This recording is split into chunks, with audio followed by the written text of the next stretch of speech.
artists, today we are journeying to the jungle. We are going to look at the art of Henri Rousseau.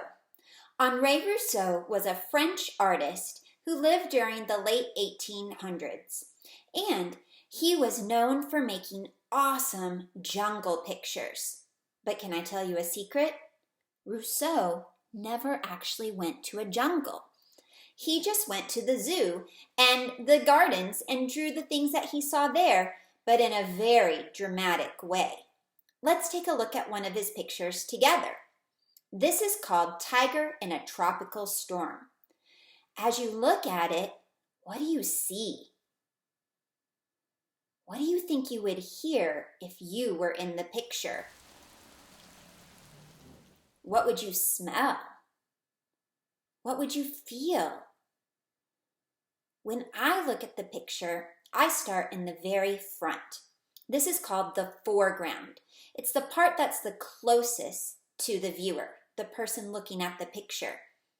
In the foreground, I notice there's tall grass and there's a tiger in there. And if you look closely at his face, what do you think he's feeling? To me, he looks frightened. Let's see if we can figure out what might be frightening him. As I go further back into the picture, I'm in the middle ground. This is the part just behind the foreground. In the middle ground, I notice that there are trees bending, that the wind must be blowing, and I think I'm starting to see some rain. Do you see it too? Now, let's look at the background. The background is the part that is the very farthest in the picture. What do you see in the background? I see it too. There's lightning. And is that thunder I hear? There's a storm happening. Maybe that's what has this tiger so scared. Now, you are going to make your own jungle picture. So, grab a piece of paper, grab a pencil, and let's get started on our journey into the jungle. To start our jungle, we're going to begin in the foreground. The foreground is the very front of the picture. It's the closest to us, and so it looks bigger. I'm drawing extra large blades of grass, though, because I want this to feel like a jungle. I'm also doing a trick called overlapping, where I stop and hop behind whatever's in front. Stop, hop. That way it looks like it's going behind. Over here, I'm going to add some bushes. You can think about the plants you saw in Rousseau's jungles and use that as inspiration for your own picture. Here's another overlapping piece of grass. And I stop and hop over. You don't want to cross through, then it looks like you can see through that blade of grass. Here's some texture. I'm just adding lines to the grass to make them look more realistic.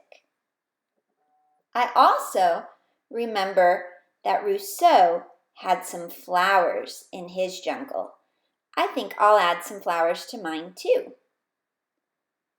By just drawing long bumps around and around, I can make a little flower. I can also add flowers by making a curve with a zigzag on top. Let's see that again.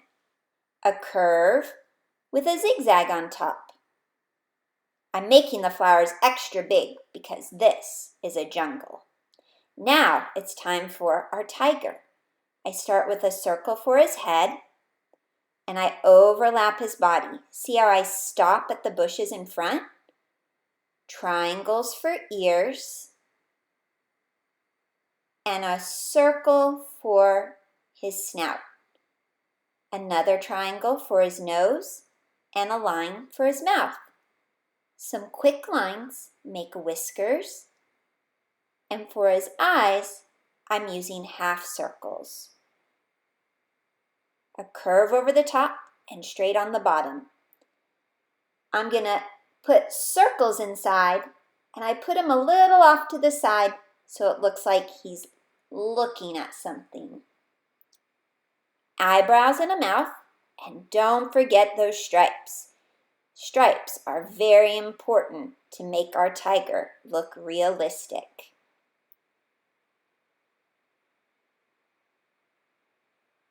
Let's draw the inside of his ears. A few more stripes. And we can't forget his tail. I also overlapped his tail. See how it stops at the bush? Let's add a few stripes to that tail. Now, who could he be looking at? I've got an idea.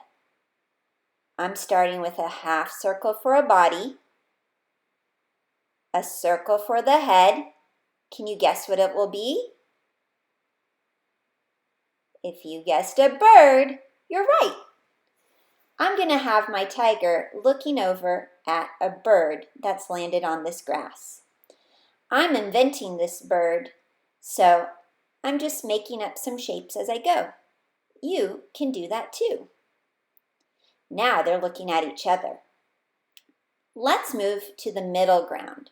So the middle ground is the area that's a little bit farther away. Things aren't quite as big as they are in the foreground. In my middle ground, I'm adding a tree. And I'm going to do a little trick. By adding some little curved ovals along the branch and stopping and hopping the branch in between, I can make it look like a snake is coiled around the branch. See how I stop and I hop to make it look like the branch is going behind the snake's body? Now, let's add the head peeking down. Who could he be looking at? Maybe he's looking at that bird too. And he's not very happy about it. I added some serious eyebrows. Here's his tail. And how about a few spots, just to add some details?